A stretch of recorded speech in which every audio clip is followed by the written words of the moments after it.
All right, guys, welcome back to another edition of the Addictively Speaking podcast. I'm your host, James, and today's episode, I have a really great guest on. He is a published author. He's writing a three-book trilogy. His name is Joshua Shaw. Joshua, how All are right. you? I'm good. Thanks for having me on the podcast. I'm really happy to be here. I'm really happy to be here. Awesome, man. So tell everybody about yourself. Tell everybody where you're from, what you do, and yeah, we'll just Um, go from there. my name is Joshua Shaw. I write now, but for most of my life I battled addiction. And so I started writing to kind of. I talk about that a lot in my writing, but I feel like that's kind of my calling to help other people to get out of theirs. So I just wrote a new book called My Own Ghost, and it's on Kindle and all that. But it's part of a bigger trilogy called the Dead in Denver trilogy, and that's where I really started talking about my addiction in my writing. So that's kind of who I am. Wow. All right, so when did you start writing? When did you find writing? Did you write early on? Like, did you write before your addiction, or did that come after? No, so I've been writing since I was a little kid. When I was like in grade school and stuff, I would write these little short stories, and so it's always been a part of my life. There was a part of my life that I was writing music, and then that never went anywhere. And at a certain point, you kind of get older, and it's just kind of like I just transitioned it into being an author because I've had more success that way. I think it's more of a grown up type approach to it, and but yeah, writing's always been part of my life. But my writing style has kind of changed over the years. Okay. So let's just talk about addiction. Uh, when did it start in your life? When was the moment where it took over? It feels like I've been addicted to substances most of my life since my teenage years. I grew up out in Mhm. Chicago, and I saw I had a like 17, 18, 19, and stuff like that. I caught a bunch of felonies. I was selling cocaine and selling weed and stuff, and I was just a bad kid. I was a bad kid back then. And but like through if you look back at my whole life, uh, there's been periods of sobriety mixed in, but it was Mhm. always something I felt like addiction was going to go back to. And even now, like now, I don't even smoke weed or do anything like that. But like even when I was clean from hard drugs, I would always smoke weed, and I was always addicted to some form of mental change. You know what I mean? And so addiction's Yeah. always been part of my life. So do you feel like that's like you have that part that's like who you are? Like for me, I know that I'm not the kind of person who can go out and have one drink. I'll just go batshit crazy. Do you feel like that's who you are? Like that's like who you're wired to I, be? fi- I finally accepted it, right? I finally accepted the fact that I can no longer just go back to drugs and use recreationally. There was always this part of me that thought, like, because I was addicted to heroin and opiates. That's my main drug of choice, right? So Mhm. for the last 20 years, I've been addicted to heroin and opiates. It started with pain medication.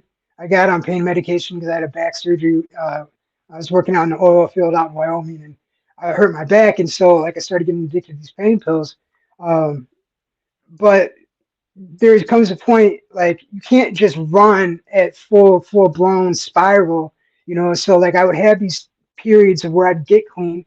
I say this is really causing a problem in my life, and so I'd get clean, but then in the back of my head was always like, once I get my life back together, I'm gonna start using Yeah. again. And I Yeah. always thought that for 20 years. I thought that I could be homeless. I've been homeless a couple times, right? Like I've been homeless on the streets of like Denver. I've been homeless on the streets of Chicago, and it was always like, all right, man, we got to quit here. Like this is actually causing a problem, right? But then I'm like, a couple months go by and things start to get better. And like once my life gets a little bit better, I can go back out and use. And so with you know with what happened to me recently, it was um it was very much a wake up call uh, that I can't. And my mind changed right there. So I started putting my trust in like a higher power. Hmm. I'm sure everybody listening, if they've gone through addiction, we're familiar with putting your faith in the higher power. It helps you. I think the 12 steps talks about it and stuff like that. But Yeah. so for me, that's what's finally changed, and now I can finally, I can finally like look at it and say, yeah, no, I can't touch anything, and that's been a very recent development in my life. I mean, I imagine like using heroin, it's there's not many recreational heroin users. They're not really like on the high functioning. Like if there's a scale of like, like the baddest shit to be on, like heroin is Yeah, right up there because it just takes people and like crumples them up into nothing. It's very scary. And I think your story is similar to so many people's, is that it starts off with pain medication. And I feel like that's like an American thing in America. It's just prescribe opiates, and then when people become addicted, they're just like, oh well, too bad, sorry, and then people turn to the alternative, which is heroin. and that's exactly what happened to me. And like in America, I don't know how it is across the pond where you're at, but in America, we even call it the opiate epidemic. So it was back Hmm. in like 2000, it's like 2006, 2000, like pretty much at the 2000s. You could go into the ER and say my tooth hurt, and they'd give you 50 to 60 Vicodin, and you walk out with it. And so like when I hurt my back, this was back 2007, something like that.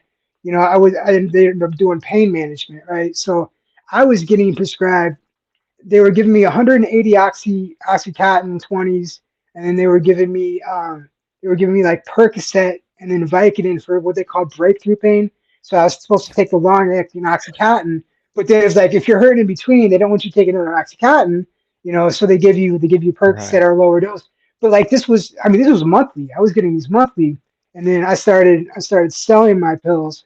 Well, eventually they did cut me off. Eventually they did cut me off. Like my Yeah. insurance, they let me go with the oil. I was working for I was working in the oil field basically, and they let me go for my Hmm. job because I tested positive for heroin. Um, and so they let me go. So my insurance got cut off. So like once your insurance cuts off, they're cutting you That's off it. all the doctor's meds, and that's exactly what happened. I was on Wyoming. I started going down to Denver, and I would go get heroin, right? Because I was addicted at this Hmm. point. I still had a family. Like I had a wife and a kid. I had a Oh kid on the gosh. way when all this was happening, and yeah, I lost it all. Obviously, like no surprise there. I'm sure for anyone, but Yeah. yeah, I lost that one. Wow. That's one of my biggest regrets is that the addiction like it took everything away from me. The saddest thing is that scenario's happened more than once in my life. I've let something like that happen more than once in my life because of my love for drugs, and Hmm. without the higher power, it was always going on my own strength, and I finally realized that like I can't do it. Like I'm not going to be okay. That had to be a very, very like big moment, like a revelation to have that. I mean, because you still just, what do you say, 20 plus years doing the same thing. I mean, Yeah, the cycle yeah. repeats itself. Like, what made that time significantly different? Like, what was the thing that like was different from all the other times? Because there had to be something that was just different, you know? Well, what you mean recently, like when my thinking Yeah. changed here?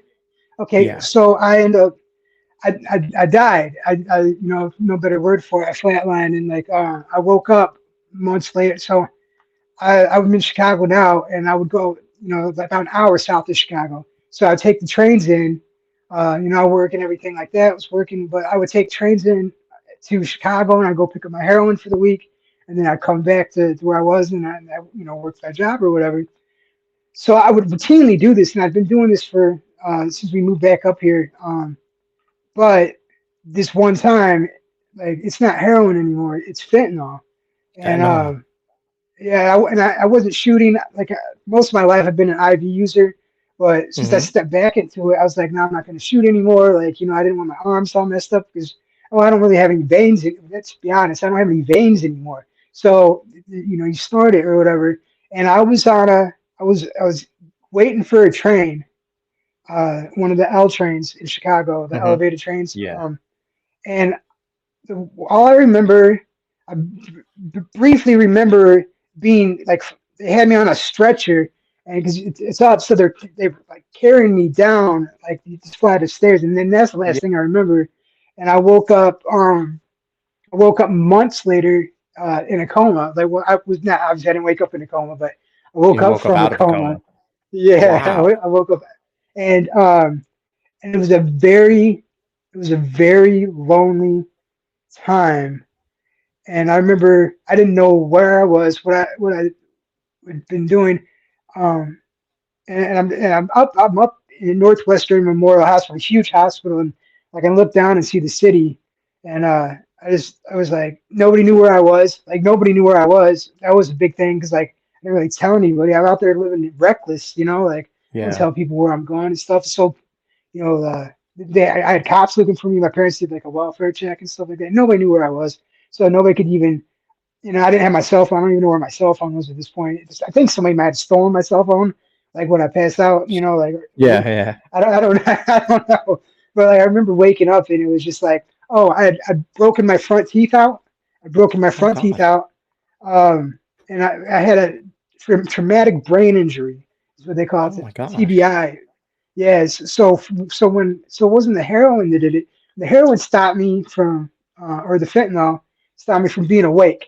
And I fell and I hit my head on that concrete slab waiting for a train. I'm lucky I didn't Jeez. fall into the train tracks. Yeah. Um, Jeez. but so like waking up there, and then like it took me a couple of days to realize my front teeth were missing. That was such a low blow. I promise you, losing my front teeth was such a huge blow to my ego. But like, so I mean, I wound up in the hospital from drug addiction and stuff like that. But like, really like looking at it, if I would have died right there, like my family would have known. Like nobody who was Nobody gonna would have call known my what you family. were. Like Yeah. nobody, man. And so I woke up then and like, and then I tried to get out of my bed, and I fell. I was like, I couldn't even talk. I couldn't walk. So like, I had to go back into. Long story short, with that, I had to go back into therapy. I had to go to like physical therapy to learn how Mm-hmm. to walk and talk and get my cognitive skills back and stuff like that. So I remember just laying in bed and the lowest point, like the absolute lowest point in my life.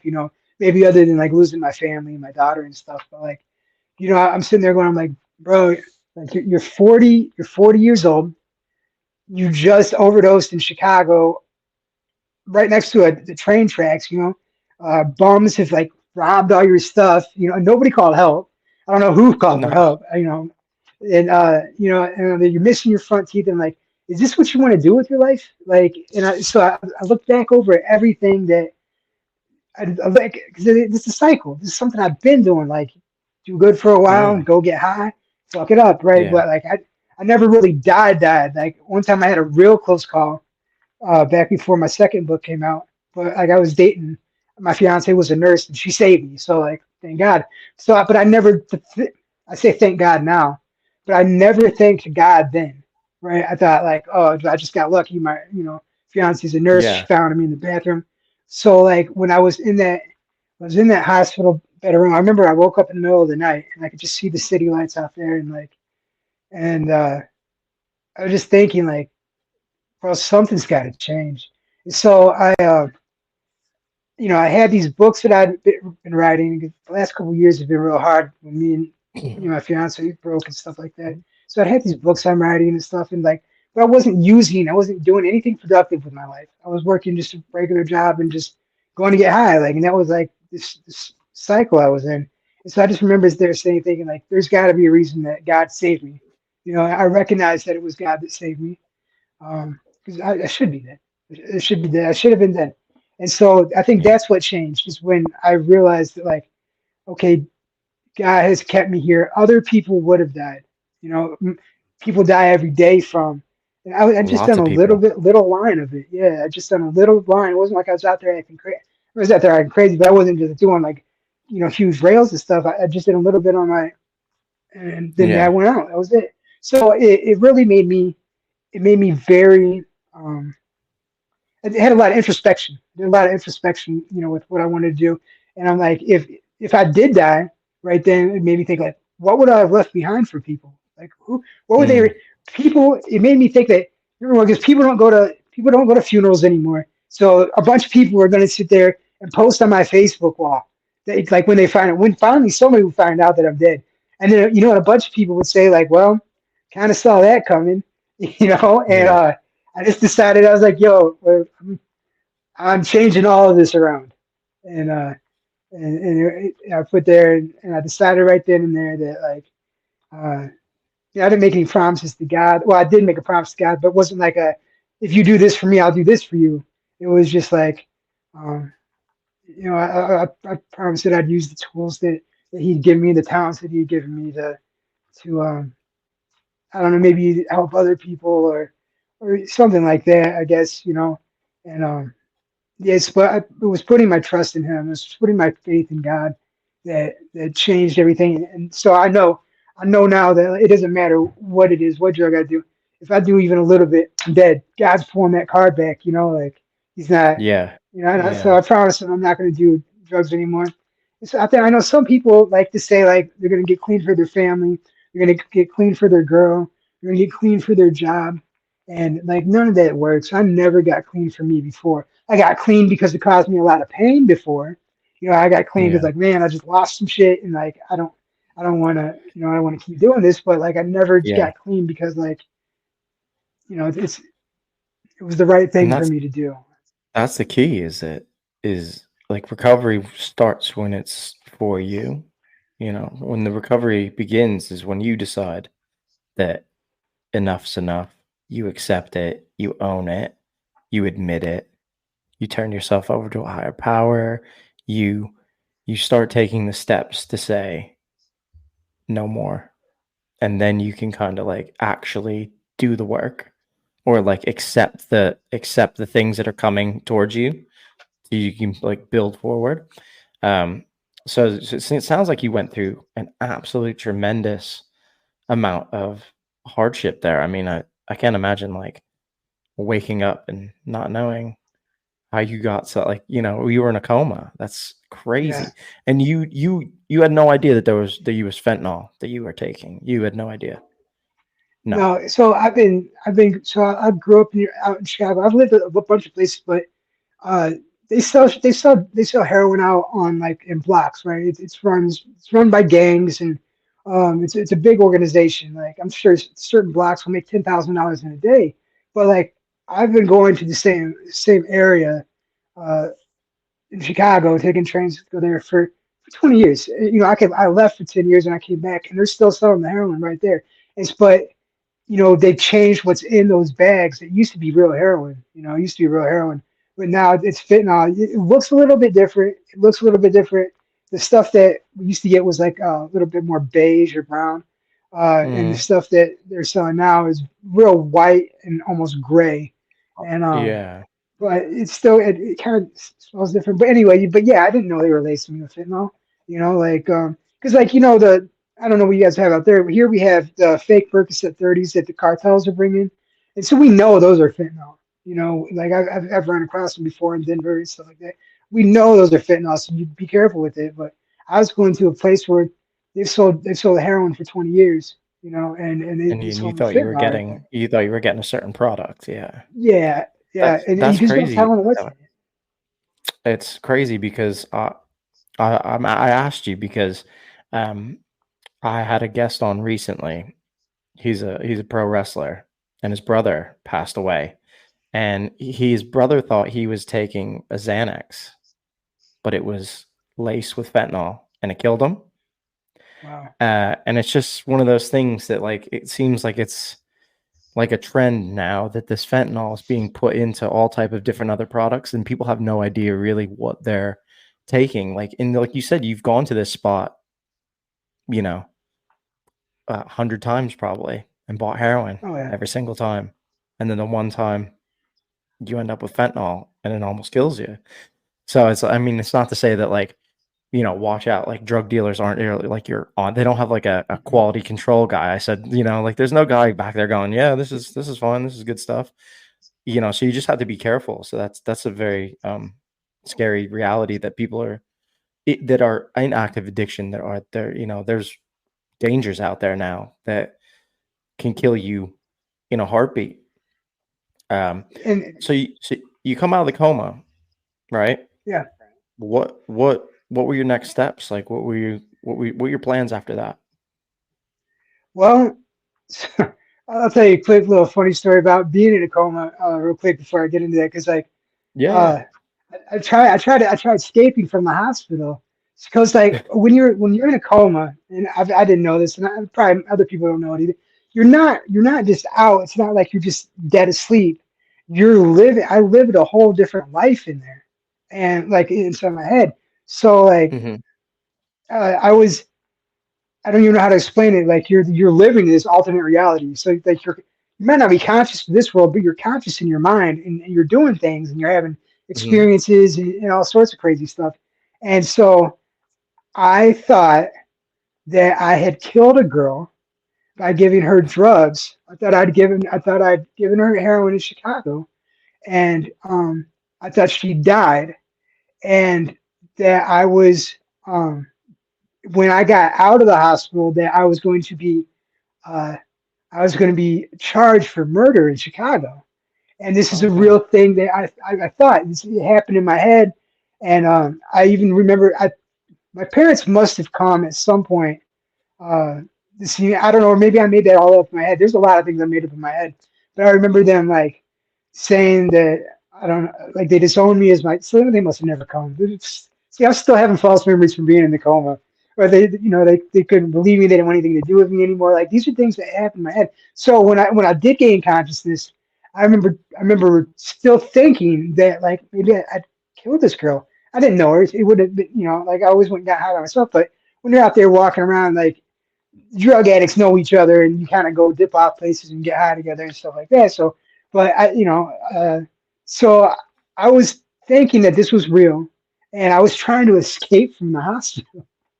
But I get up and I can't because I thought they were going to take me to Cook County Jail, which is a horrible, horrible Mm. facility downtown Chicago. It's scary. I've been there a couple times. It's scary. I don't want to go back.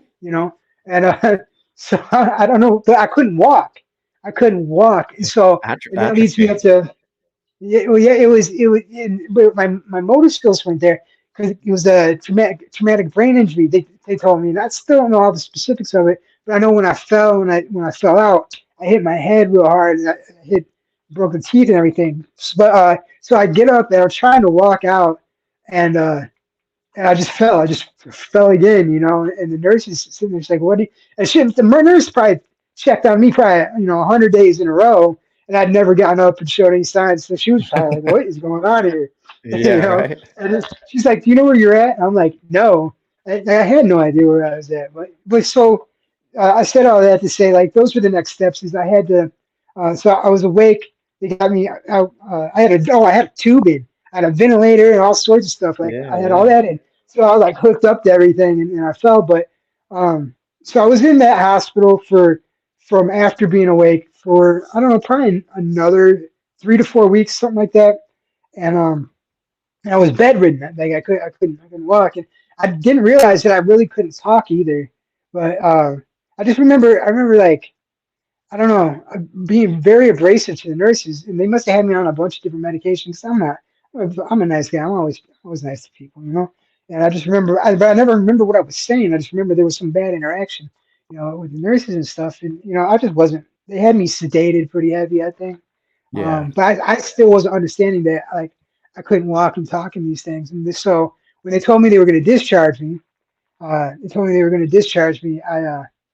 um, I thought I was going home, but no, they sent me to it's called Schwab Rehabilitational Hospital. It's also downtown Chicago, and they had me like in this bed to where so I could. It was like a cage. It was like this. I don't know how to explain it. It was like a hospital bed, but it's like a little cage. They got to zip you up, and you can't get out. Like a nurse has to come unzip you because they're afraid I was gonna run off, but like it hurt. They thought I was gonna hurt myself.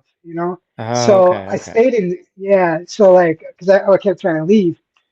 It took a while to understand that like everything that happened in my head didn't really happen while I was in the coma. And so my parents finally came and saw me, and that was hard. That was real hard. Like, but yeah. So the next steps were, I had physical therapy, I had occupational therapy, physical therapy. I had to meet with a psychiatrist, And so like Schwab was a great hospital. They had me lined up. I had a schedule from morning to night, but like I couldn't leave or nothing. I couldn't walk. So they had to teach me how to walk again. They had to teach me how to really talk again and use uh, my, my motor skills and my thinking capabilities and stuff. And I did. I'm lucky. I'm lucky to make a full recovery. Um, Mhm. I think. But either way, like I can walk and talk again. I'm very happy about that. Yeah, That yeah, I yeah, can that's what imagine. happened I next. mean, After that's what so happened next. so you're learning all all the things that you could do before, you're learning them over again. That's got to be a terrifying experience in itself. Like just to know that like, you woke up and now you have to learn how to walk and talk and like fine motor skills. I mean, that's like, like even like I imagine like picking up things was quite difficult. Did you find it challenging?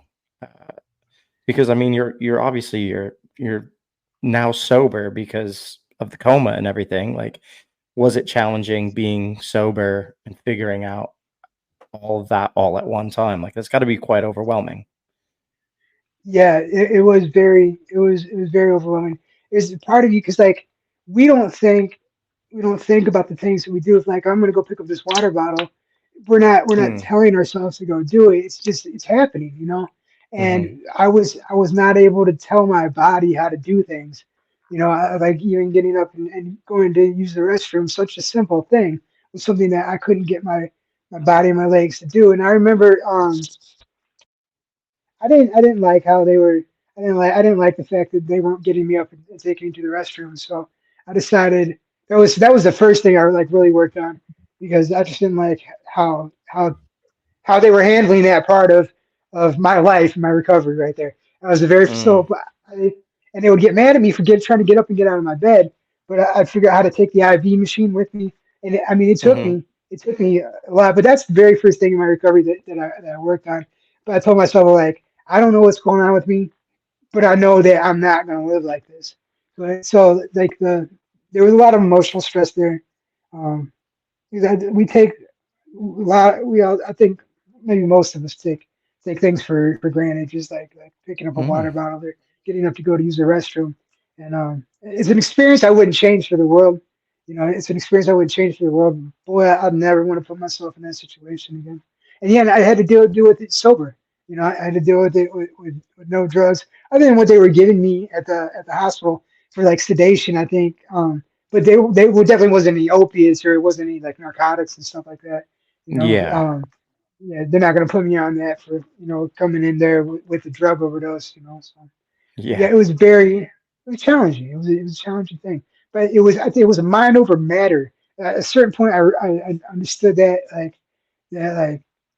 I don't know how I'm gonna do this, but I'm going to do this. I'm not going to accept it. So I think about people being like paralyzed and stuff like that.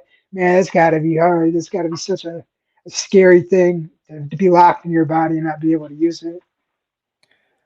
yeah. I mean, I think the thing that has to be like really scary is that, like yeah, like you were saying, you take a lot of things for granted, like being able to get up your own volition and go to the toilet. I mean, when that's taken away from you, that's pretty scary. And then like, it's just like the normal things you do every day. Like you were saying, like your mind tells your hand to do what it does and it just does it. You don't have to think about it. It just happens. And when you have to kind of like you're starting from scratch again. So that's like um, a hard thing to do as well. Is like now you got to teach your body to do what it just does. And Yeah. yeah, like a mind fuck in itself, really. Like you got to teach your Yeah. body to do like it just does it. And like, you don't think about it. Like this conversation we're having, it just happens, right? It's just my hand does this, my hand does that. My mind isn't going, move your right hand now, move your left hand now. And that's what you were having to go through. Yeah. Yeah. It was hard, man. Like, and then not knowing why my feet don't work. That was a big thing. Like my feet, I couldn't move my legs. Like I could, like they would kind of move, but I feel like it took like what was that, like Professor X or whatever. And next he's got to use his mind power to make my stuff. I Yeah, felt like yeah, I had to yeah. do that. Like I was like, oh, it was such a crazy experience, man. Yeah, I And never you want to go said like through it again. But you said you wouldn't change it though. So it had to be no, uh, it had to be an experience that was I hate to say like worth having, but like yeah, you needed to have that experience, right? You needed to go through that yeah, situation to come out the person you are right now. Like that experience had to happen for you to be who you are in this moment, right?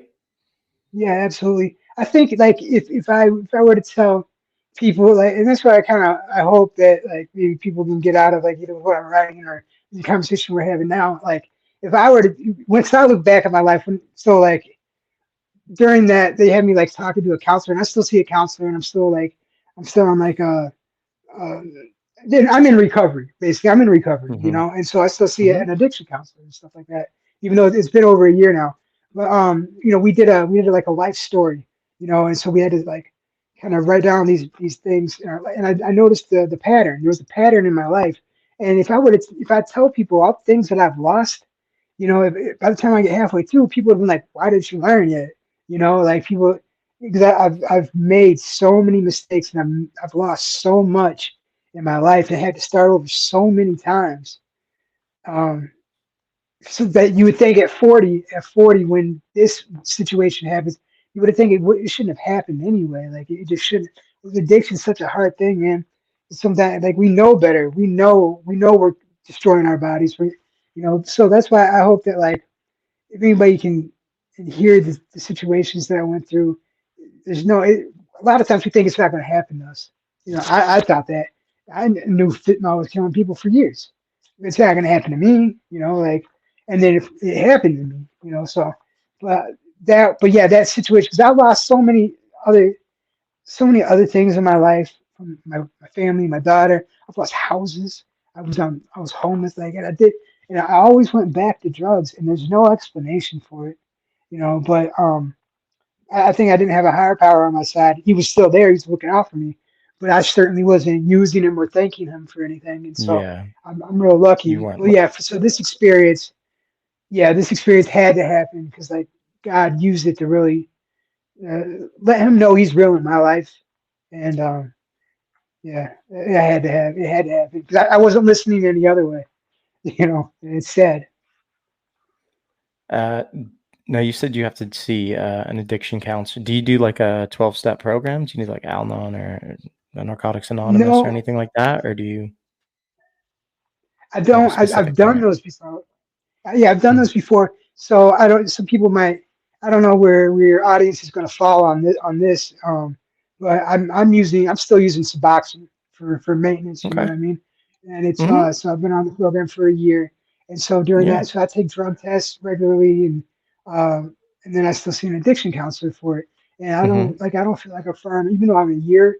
I've been on Suboxone before different parts of my life, but then I'd always thought like, oh, I got this after a couple months and I'm clean again. And then I went right back to the drugs. Mm. So like, I know some Yeah. people. I've heard comments people saying like, oh, if you're not really living recovery if you're on Suboxone and stuff like that. But I do know this, man. My life is so much better, Yeah, but than it was. I think that's unfair. That's unfair for people to say. I mean, I think so. sometimes I think, in the recovery community, like, people are always quick to like chop people down or say, negative things about like, oh, well, if you still do this, like you're not in recovery, or if you have a relapse, like you've lost all your clean time. Like we should just Yeah, be supporting people just getting clean and like living their life and like trying to build something instead of cutting them down. Yeah, I don't know where people fall with it. I think like does it provide you with a better life? Are you not out on the streets? Are you doing yeah, something productive? Then, yeah, by all means, use it. I mean, the thing is, everybody, those type of things get a bad rap because people will say, "Well, you can abuse Suboxone," or people don't ever come off it, or whatever the case is. That's neither here nor there.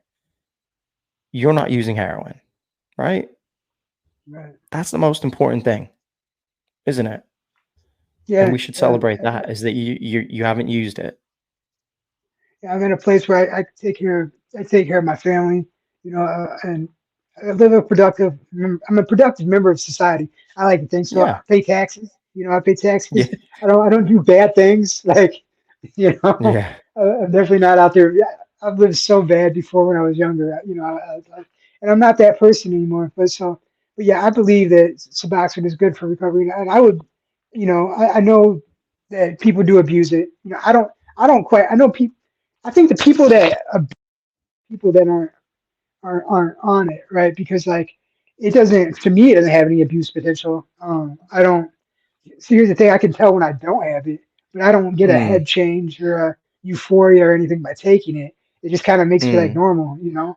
But I Yeah. do know that people that aren't on it, if they take it, they get messed up doing it. So I think it does kind of get a bad rap for that. But it's giving me. I mean, my doctor talked. We talked about getting off it. Um, Mm-hmm. he doesn't think I'm ready. And me and my counselor kind of don't think that because, like I said, I've done this rodeo for so many years. I've been on. This isn't the first time I've been on Suboxone. I've been on Suboxone probably Yeah. 6, 7 different times in my life, and every time that like I stopped it. Every time I've just stopped it after a month or two, or I've kind of got my life back together. Like I've always made that choice to go back, and I do have a different headset now. Like I have a different mindset, and where my life is going and where I want it to go. And so, but Yeah. I don't see, there's nothing that, there's nothing that's making me say like, oh, I got to get off this right now. My life, Yeah. eventually No. I do. Yeah, but there's Eventually nothing it's definitely pushing going to it. come, yeah, but yeah, I encourage anybody. And here's the other thing. I do want to kind of give a announcement. Here's how I first got on. Like when I first got on, if you're going through withdrawals and you're detoxing and you want to change your life, if you're like heroin, fentanyl, stuff like that, you can go to the emergency room. You just gotta tell them. You say, "Hey, I'm a heroin user. I'm a heroin addict, fentanyl addict. You tell them I want to get clean. I'm going to be going in withdrawal soon, and they will prescribe. They will put you on Suboxone, and they will get you into a clinic. So, but the medical field is it's now called opioid use disorder. So it's not like they Mm. don't look at you like a junkie anymore. So in America, you can go to the emergency room and say, "Hey," and so it's an actual it's like a medical diagnosis, like a disease now. So they take it seriously, and that's how I was able to get in. Well, that's To get good. on Suboxone. So it kept me out of withdrawals. It kept me from going to relapse. Yeah. I mean, this doesn't this last time. They actually put it on the hospital here, but I've gone into the hospital before to get Suboxone, and they've given it to me. And they don't. The nurses were always so nice. They didn't make fun of me. They didn't. The doctors were nice. Nobody treated me like a junkie because of it. They said, No. "Oh, okay." And Well, then so they gave you enough. They gave me enough, and then to get into a clinic, and then I was able to go into a clinic. And so just for anybody that wanted to know that, I don't know how many people are battling, but yeah, but I mean, that is great information to have regardless. I mean, and people need to know what their options are. Part of the, things that are available to them because some people don't get clean because they don't think they have any other options or they don't know what to do or where to go. And I think that's great that you just gave that information that, just that you can just turn up to an emergency room and do that because that's, you know, essentially that could help somebody get clean. yeah, it Um, didn't used to be like that. And so I'm happy that the medical community as a whole now is seeing that, we got to start providing solutions for people. well, I think they've gotten to a point where they've created so many of these heroin addicts that they need to take a little bit of responsibility. No, I Yeah, mean they that's own it, just right? that's just my personal opinion. I mean, like your story is no different than like a million people's stories where they get an injury, and then the next thing I know, they're getting prescribed, you Yeah, know, OxyContin, 30 milligrams, and then like you said, Percocet and this, that, and then everything in between, yeah, and then they shut you down and they say, okay, you're fine now. No, you've just prescribed this person so much opioid that they can't come off of it. And then when yeah, they yeah, do, they're having withdrawal, and people panic when they have withdrawal, especially if you don't, because you think you're being prescribed something by a doctor. You're not going to withdraw from it. How could that happen? yeah, And the next thing you know, that your situation happens to people every day. So it's only right that the medical community say, hey, we may have contributed to some of this. Like we should maybe start helping. You know, Yeah. you hear the stuff when people say with like Narcan and stuff like that, like, oh, that's bullshit. Like, what do you do? You're just saving junkies. They're saving people's lives. Like, there's still people. There's somebody's brother. There's Yeah. somebody's sister. There's I've somebody's heard people uncle. say There's somebody's. that. I've heard. I saw a meme going around where they were like, Narcan's free, but uh, insulin is still Oh, so much. insulin cost. Yeah. And I'm just like, well, number one, they're not the same thing. One, you're saving somebody's life and stabilizing them. You know what I mean? The other one Yeah. is, treatment. It's different. They're not giving out Suboxone for free. Like that would be the comparison to make insulin and No, Suboxone. You're yeah. paying for both Well, of them. But like stabilizing yeah. somebody who's about to die is completely different than Yeah. maintaining somebody with bad blood sugar or low blood sugar or Yeah, whatever. exactly. One of them is a long-term medical condition that you are diagnosed with. Probably when you're quite young. You're either type 1, type 2 diabetes, and you know that from the gate. You know, Suboxone is a one shot. Let's hope this works so that they don't Yes. die right here. It's just it gets to be a weird thing, like because people when people start to become addicts, they just kind of like desensitize to it. They just shut off. They're not people anymore. They're not. Yeah. Do you know what I mean? Like, do you ever feel like that? Like people don't look at you like a person. Like you're not a person because you've struggled with addiction. Like you're just like if you died and nobody would have saved you, somebody would have just been like, yeah, well, serves them right. Yeah, no, and so one of the things I would like to do when I was in and I did this in so many different places, but I would go, how people go camping out in the woods and stuff for a reason. Hmm. I would do that, but in the city. So like, I'd leave my house for a couple of days, and I'd just go and I'd walk around the streets off. I used to do meth and stuff too, so I'd be awake and stuff like that. And most people that are drug addicts, like that are living on the street, they're doing the drugs because because there is no place for them. But so I would go and I would always talk to people. I would always go just talk to different drug addicts. And yeah, in Denver when I was homeless, by choice for a little bit, I didn't want to stay with the people. And like me and my roommate had a falling out, so like I didn't, I had places to go. I just didn't anyway.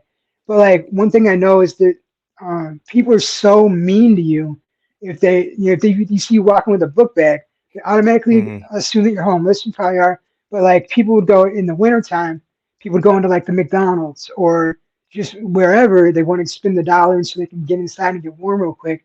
And I saw one day they don't let you sleep anywhere. Nobody lets you sleep anywhere. I would see the McDonald's, just regular McDonald's employees, if it'd be a kind of group of people sitting down, or even a guy by himself, but you could tell he was homeless. He'd have his head down for a minute, and he'd come by and slap the table, and I was just like, bro, Mm. he's still a human. But they're like, no sleeping here. Like that's the hardest thing. That's the hardest thing is like, they don't treat you. You could go in there and spend money, and they still don't look at you like a real person. And No so dignity. once you start getting it breaks you down mentally.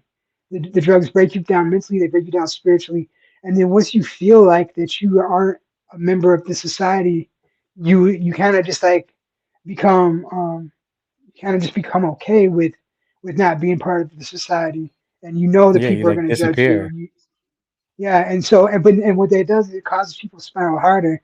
I think Hmm. there was a time in my life that I wanted to die. I still kind of struggle with that type of stuff, but like I know it's worse. People will live reckless because they feel like there's no coming back. They feel like there's no coming back from it, and so a lot of people just waiting. A lot of people are just waiting to die because that sounds so much better than And the what they're way going they're through. experiencing life. Yeah, Yeah. it's a sad thing. Um. So let's talk about the book, man. Let's talk about Okay. it.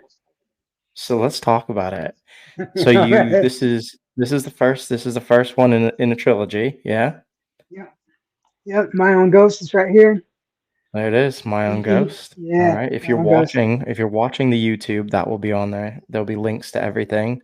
Um, I've had the privilege of getting an early copy here to kind of breeze through. Um, I think it's really beautifully written. There's some of it is quite yeah, I feel like it's very deep, it's very deep. Thank you. Yeah, and it goes to some, you can see that it's some very dark places that you're going to with some of this stuff. And it's a book of like poetry, you would say, like more Yeah, poetry, like little short sonnets and stuff. yeah, yeah. Um, what made you decide you were going to write a trilogy? Well, it started like I would. It started off being one book altogether, and Hmm. I started writing it in 2020. I had a bad relationship breakup. A girl I love, still love her. She's a great woman, and she had a lot of great experiences. I love her, but that ended badly. It ended badly, and so it was kind of toxic at the end, the last year too. So I started just writing these little. They were really just thoughts that I was having, while I was going Mm, through it. So my notes folder was just full of all this stuff, and it was originally gonna be called this book called Love Spell, right? And it was but like as my spiral progressed, it got to be 1 year of spiraling out of control with meth and heroin, and it got to be 2 years, and so like everything I was writing just kind of like it just kept adding up, and so like eventually, I remember, I took a plane to die, and I wanted to die. I was going to die in Denver, and I went and wrote about it. Luckily, I didn't die there, but it became this. I had so much material that I was like, well, I'm gonna I'm gonna tell the story of my recovery and how things spiraled this bad, So my own ghost kind of tells the story of like right when things were starting. I still have all these beautiful thoughts of you know this person that I loved and stuff like that. But like hmm. I was I was really struggling with my addiction right then, and like and then the second book kind of goes into where I really wanted to die, and then the third book kind of tells the story of like the recovery, 1,000 miles away from everything that happened there. But yeah, it started Ah, off as okay. one book. It started off as one book, and then ended up just I had so much material that it ended up being Yeah, three. split it into three. Wow. Yeah. Um, that's crazy. Um, so I have one right here because you were just talking about this, that caught my eye. We were in a hotel room. She looks around at all the crystal meth. I love you. Her voice was so fragile as she spoke those words to me. I'll go down the rabbit hole with you, but you have to promise to pull me back. Pull me back out when all of this is over with. What was that about? So that's a real situation that happened.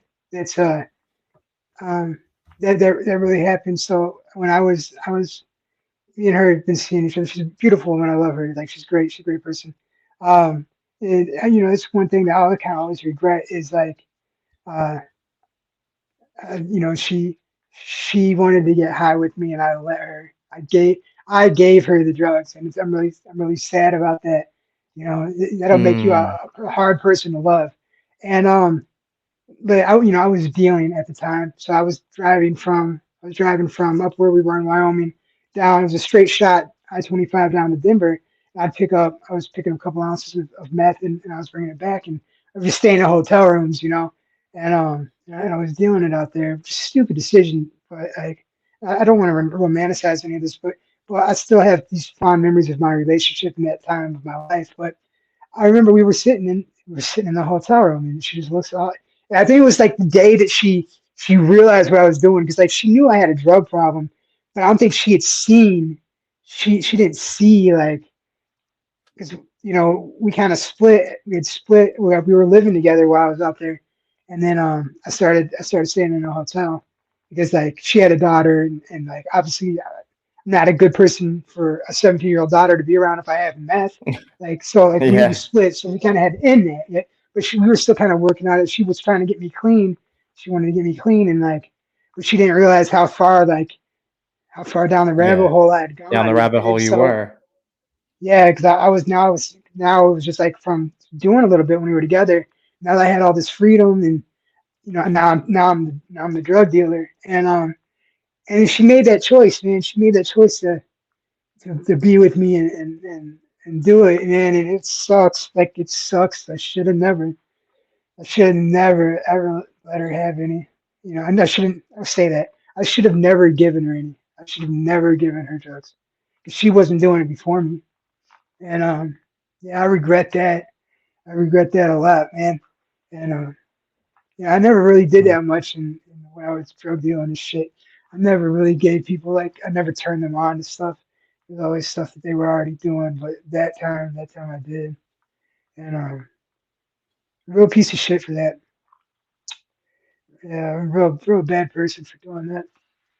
And but yeah, so with my own ghost, how the book came because after we split, like I really struggled with being awake in the middle of the night, and it felt like obviously I didn't see a ghost in my room or anything, but I had Mhm. all these memories. I had all these memories of, and that was one that really bothered me. And so like in the book, when you're flipping through, you kind of just flipping through scenes of the past that they really happened. These things really happened, and so like I just kind of wanted to kind of atone. I don't know how at least hold myself accountable for the Yeah, bad yeah, yeah, person that yeah. I was too. And yeah, so but yeah, no, that's something that really happened, and yeah, just, I hope she forgives me for that. Like I don't know. Wow. I mean, all you can do is, what you can do is put some good back into the world and do what you're doing now, coming out, speaking, advocating for recovery and things like that. Like everybody makes mistakes. Everybody does, everybody in their addiction did horrible shit that they're not Yeah, really proud of. So, yeah, that's just like a tough one you gotta kind of live with and get yeah, through. But look at, I mean, you got a book out, you're doing a press run now, you're on some podcast. I mean, look at you. yeah. Like you said, I you're a appreciate you. I thousand appreciate miles away, thousand miles away from where you used to be, and that's a great thing. So be you. proud Yeah, of that. Um, I have another one here that I think uh, you guys posted was your memory still passes through me like cracks in a broken mirror. I just thought that was like, it's like a deep one. I really enjoyed that, like yeah. just the That's wording cool. of it. Yeah, it is. Honestly, it's beautifully written. I think if anybody's into like poetry or writing, this is a great easy read. It comes off the page. It's just lovely. A lot of great pictures with it, going along with the words. It's a beautiful, beautiful book. I will continue to read it because I like poetry.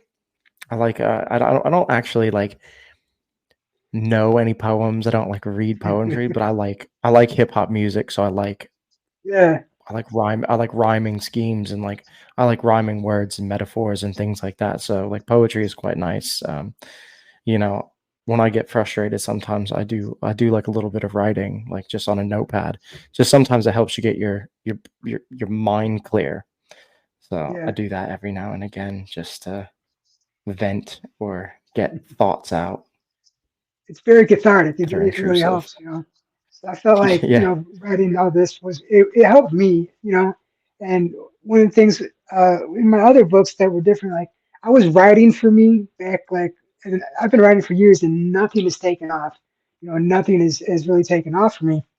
But then what changed when I was in the hospital, when I was in the hospital bed, uh, it, I started writing for other people, I guess.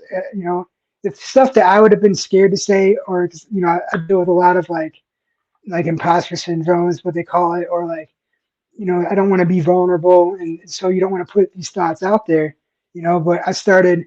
What I've noticed is why I think my writing is really taking off on Facebook and stuff is like um, I'm writing the words that I'm afraid to say because other people are afraid to say them too. And I think Mm, that's why my yeah. shares have been gone up. So I feel like that's kind of what God saved me for is the so people don't feel alone with the pain that they're going through. Because if I kept all that stuff to myself, and there's thousands of people that feel the same way, but people share quotes. People want to share words that they're feeling, but they don't want to be the ones to Right. say them. And Right. Or so they I, want I to kind of feel express like it. They that's want to express, yeah. They want to express an emotion that's like that you're saying better than they can say. yeah. People don't want to be judged and stuff. But if it's already a meme or a quote on Facebook, people would share that, but they would never type those words. And I'm noticing that. So writing for other people it was started out writing for me, but now I write so other people aren't going to feel alone, because I felt alone when I had all these thoughts to myself. So it seems to be working. People seem to be relating, and I'm really blessed that God kept me alive to do all this. Yeah, I mean, it's amazing. It's awesome that you're out there, doing what you're doing right now. Um, I'm honored that you came on the podcast. Thank you for coming on. I appreciate it. Um, Before we wrap things up, I usually do a quick thing at the end here, and it's three things that you need in your recovery. So for me, I like to go running. I like the gym. I like, to do music, like things like that are things that I need in my recovery. What are like three things that you must have? So three things that I must have is my faith in my higher power. It's something, you know, they preach it to us, and anyways in recovery has been forced to go sit through 10, the 12-step meetings and stuff like that. But a lot of times we hear these informations and we don't, act on them, reply them, or they just get to where like you know they're trite, or like we know that they're going to say that, but actually putting the higher power in my life and letting my higher power guide me when I don't Mm-hmm. know what to do. I just pray about it real quick. So I have to have my higher power. I started working out again. I definitely have to. I work out for an hour a day now. That's definitely something that I have to do. And the third thing, I don't know what it would, I don't know what it'd be. I like having a good support system. As far I use social media as my support system. I when I was in addiction, I let a lot of friendships die, and from just not replying, or so like Mm-hmm. so from now with being clean, uh, I'm trying to rewater all those relationships that I used to have. So those are probably my three things: my higher power, my workout time, and then cultivating my friendships that I have. Because when you get a certain age, you start kind of stop having friends, and so like I don't Yeah. want to do that. So Yeah. I try to type happy birthday to people and comment on other people's posts and stuff like that. You know what I mean? So those are my three Yeah. things. But you know what? There are three great. I love them. All of them. Those are great things to have. Um, well, Josh, thank you for coming on the podcast. It was really great having you. Hopefully, I hope I get all the exclusives now. When the next book comes out, I'll be on the list of people. Yeah, so you come back Definitely. and share All some right. more with the listeners. Yeah, sound good? Thank you. Thank you so much for having me on, man. Like, I don't know. I'm really honored. I'm really happy to be here. Thank you so much. It's been my pleasure. I'd just like to say at the end of this that our episode is now officially sponsored by Christian's Crew. They are out of New Jersey. They are a nonprofit organization in the memory of Christian Alessi, who tragically died of an accidental fentanyl poisoning. So they are my partner. They are my sponsor, and yeah, I'm going to be working with them and promoting their stuff. So if you are in the New Jersey area, look up Christian's Crew. You can find them on all social media. I will be posting the links at the end on the video when I post it to YouTube. So check them out and check out Mr. Joshua Shaw, his book, My Own Ghost. Uh, Go over to Amazon, get it on Kindle, give it a quick read. It will be worth it. I promise you that. And thank you so much, Josh, for coming on. Thank you again. I appreciate it.